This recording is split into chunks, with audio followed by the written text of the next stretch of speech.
everyone, my name is Rachita Mathur, currently working as a legal intern at LEXCLIQ. So today I will be discussing one news with all of you, and which is new tendency law creates a level in a playing field for all the stakeholders. On 2nd June, the Union Cabinet approved the Model Tendency Act 2021, that is MTA, which ensures a level playing field for landlords and tenants. States already have laws that are dealing with renting and leasing of property. The MTA will replace the existing Rent Control Act of states if adopted by the state in question. The Rent Control Act is lopsided in favor of tenants. States have tried to bring both the parties, that is landlords and tenants, at par through modifications of existing laws. Further, the new MTA, however, has done a better job, said by Mukesh Jain, who is the founder of Mukesh Jain and Associates, a law firm that deals in real estate regulations. Even though the central has passed the MTA, states has the power to modify it or not to adopt it at all.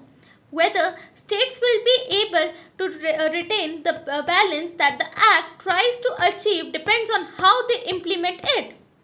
According to real estate experts, implementing such a regulation is a political decision.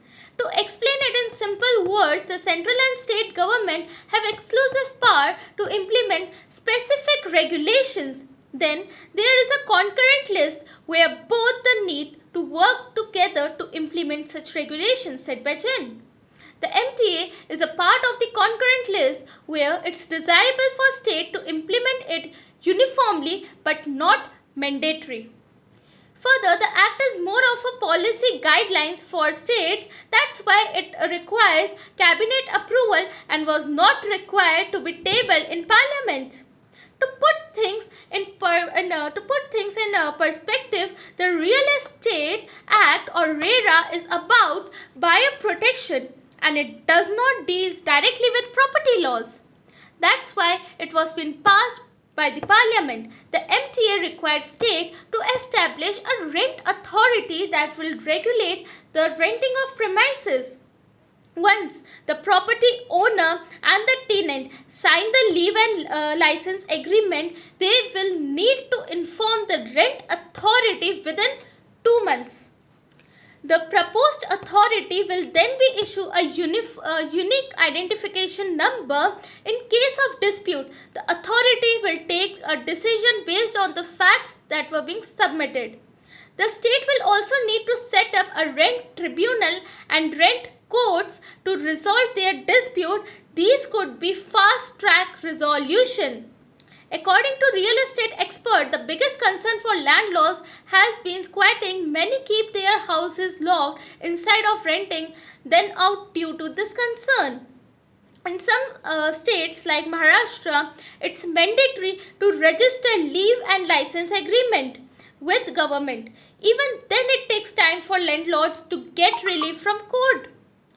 If the tenant refuses to leave the house in the Model Tendency Act, the resolution are time bound and order must be passed within 60 days, which should give confidence to landlords to let out their properties, said Sudhanshu Mishra, who is the co-founder of a company named Azaro, a subsidiary company of Square Yards, which deals with rental and property management. According to Anuj Puri, the chairman of Anarok Property Consultants, the number of cases that rent authorities would handle will be far higher than those who fall under the category of RERA guidelines. Further, the security deposit is one of the hurdles that tenant faces. There is no standard practice for this.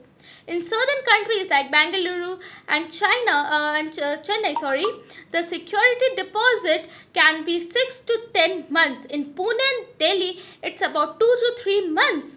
So, the standard security deposit would help to bring a party, said Saurabh Garg, who is the co-founder and chief business officer Now, the Act caps the security deposit is to maximum of 2 months rent for residential property and minimum of 6 months for rent for non-residential ones. The landlords could feel that an adequate security deposit is their only leverage. But there are other provisions in MTA that gives more power to landlord than existing laws do, said by Mishra. Now, most of the dispute arise at the time of the tenant vacating the premises according to the expert. The Act further provides for various scenarios for dispute that can arise when the owner wants the tenant to vacate their compensation for the landlord if he gives a notice to the tenant based on the condition stated in the agreement, but the letter doesn't vacate the house in time. The compensation is double the monthly rent for 2 months and 4 times after that.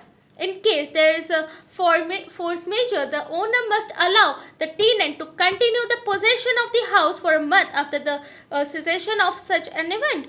The force majeure refers to such a situation which are unforeseeable that prevents someone from fulfilling a contract. Implementing RERA was challenging as there was a strong pushback from developers. In the case of MTA, there are no strong lobbies. In fact, both the tenant and property owners would want their rights to be protected and wish for faster implementation. Therefore, we could see states implementing the new act faster than RERA, said by the girl.